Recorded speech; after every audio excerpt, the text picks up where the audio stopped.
Hi my dears, a warm welcome to you all. Today we're making a video about orchids. Once again, because you ask a lot of questions about why orchids don't bloom, today I'm going to give you some tips that are just amazing.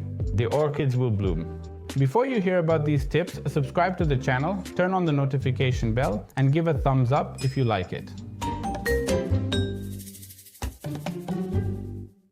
Today I moved from my workshop to my kitchen where I surrounded myself with orchids because I want to tell you what to do to make these orchids bloom even more. Many of you buy orchids in the spring and many of you also have orchids in the kitchen because the kitchen is one of those rooms where these orchids grow best. Why? Because we have much higher humidity. Often in kitchens there are west-facing or east-facing windows, not south-facing, as kitchens get too hot and orchids don't like south-facing windows. So, most often orchids are placed on windowsills in kitchens, which is why we're talking about the kitchen. I told you I would give you some tips to make your orchids bloom really well. Before I start talking about the tips, of course, you have to remember to take proper care of your orchids. And most importantly, the orchid needs to have a period of rest. When it needs to rest, and most often this is between November and February for about 2 to 3 months. Let's let it rest then. If it's not blooming, let's not make a fuss about these orchids. Just wait. Let's give them time to rest and then take proper care of them and they will definitely bloom a lot. No tricks will guarantee your orchids will bloom if you don't take proper care of them. I've already talked in previous videos about how to water orchids, how to repot them, how to take care of them, but today I'll tell you about it again and repeat it. First of all, we need to take care of the proper condition of the roots, meaning the moisture of the roots and how saturated with water they are. Orchids, remember, don't like a large amount of water, rather less, and generally we water them once every 2 to 3 weeks. Of course, it depends on the humidity in the room they're in and whether they're actually there. During dormancy, remember to use much less.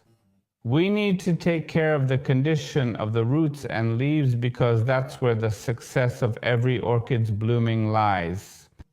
If we don't have nice leaves, there won't be flowers either. First, the leaves appear and only then do the flowers appear. So yes, the most important thing is that we water them properly. There are different ways to water orchids.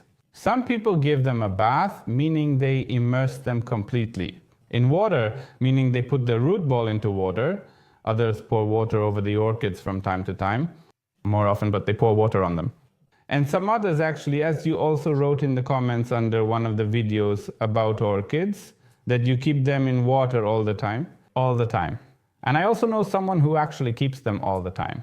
She keeps the bottom part of the pot in water and the orchids do great that way. For an orchid to bloom properly, long and beautifully, it needs that period of rest.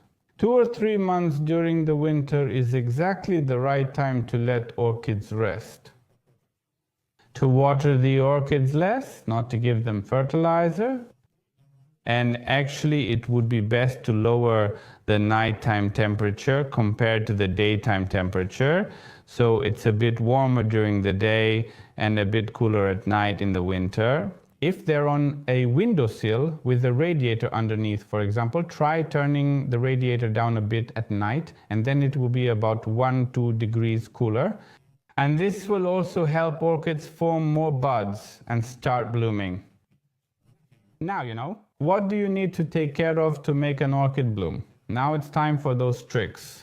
3 tricks, some of which you might already know, that help orchids bloom more. Just remember, don't use them all at once. Use them alternately or from time to time, once a month. The orchid is not a very voracious plant, so it doesn't need a lot of fertilizer, like fertilizing once a week. Rather more sparingly, hold back. Let's focus more on the day-night temperature, air humidity, and the condition of the leaves and roots. The first trick is actually a homemade one. Of course, you can use a regular fertilizer like this. Multi-ingredient one for orchids and use it on them from time to time.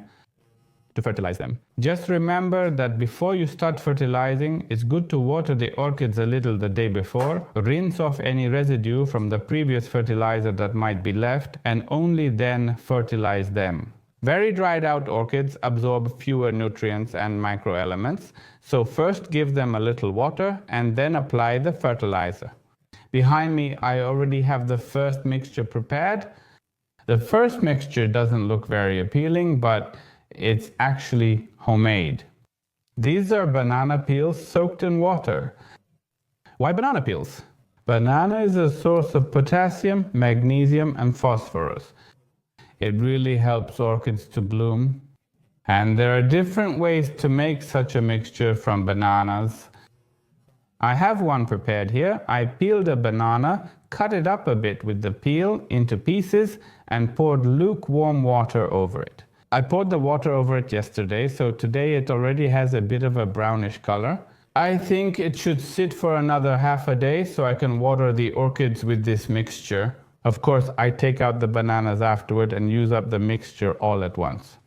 Yeah, I don't store this mixture because it will spoil. This is the simplest way to prepare a banana mixture. Of course, there are other ways. If you have more time and, for example, you have peels, you can dry banana peels.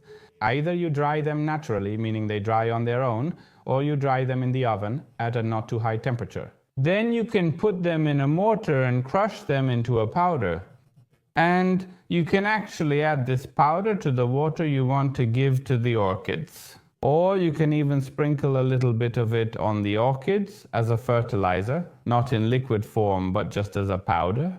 That will also be very good for them. Another way, after which the orchids will bloom beautifully, and this is a method that has been tested by many people. Many people have already told me about it. I have also tried it myself, but as I said, I use it alternately. Although I don't have many orchids at home, I still tried it. I have a second set prepared, a second set for the homemade mixture. Garlic cloves, depending on how much of the mixture you need. If you have a lot of orchids, then 3 or 4 garlic cloves. If you have fewer, then 2 will be enough. You need to chop or crush these garlic cloves well, whichever you prefer. We cut the garlic cloves into smaller pieces. We drain.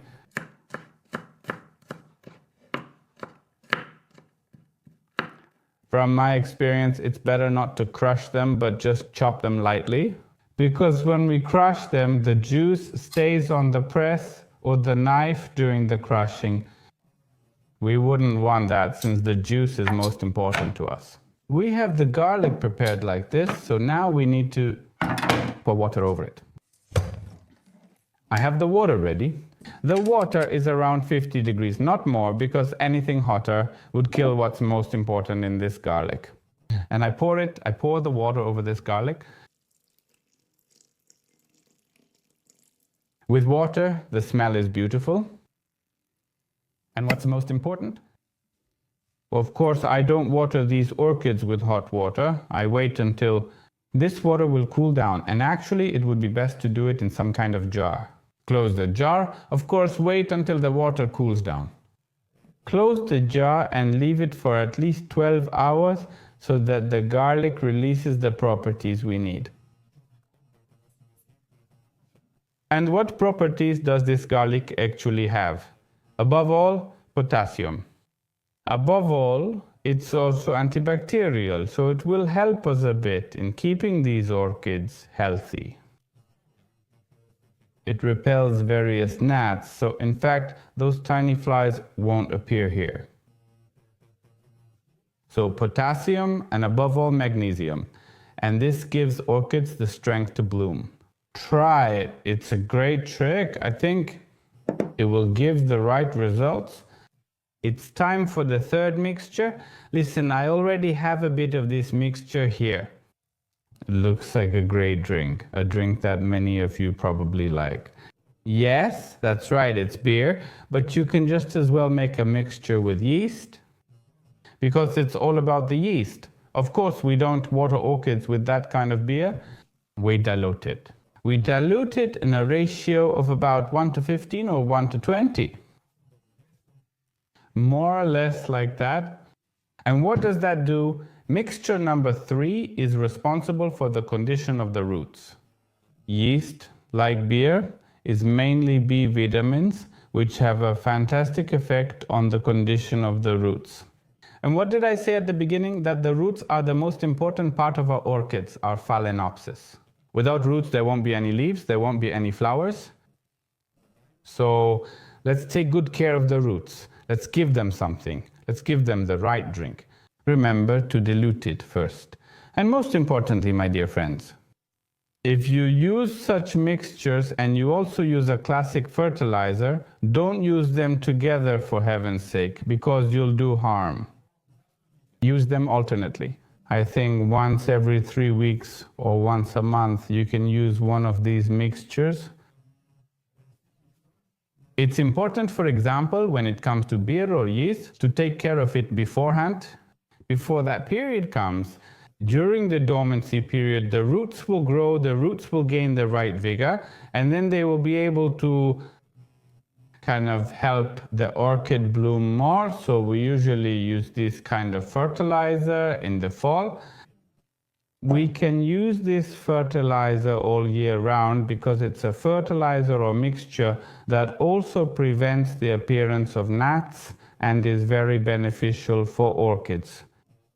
However, we should use this mixture when they're about to start blooming, so in very early spring or late winter when the dormancy period is coming to an end. You have 3 mixtures, try them and definitely do it. Let me know in the comments if you have your own methods, your own mixtures, your own tricks to make these orchids bloom even better and more abundantly. Let us know, share with us. We will also want to, I say we, because everyone watching, me and Zola even, will want to try these mixtures to see if the orchids will bloom properly.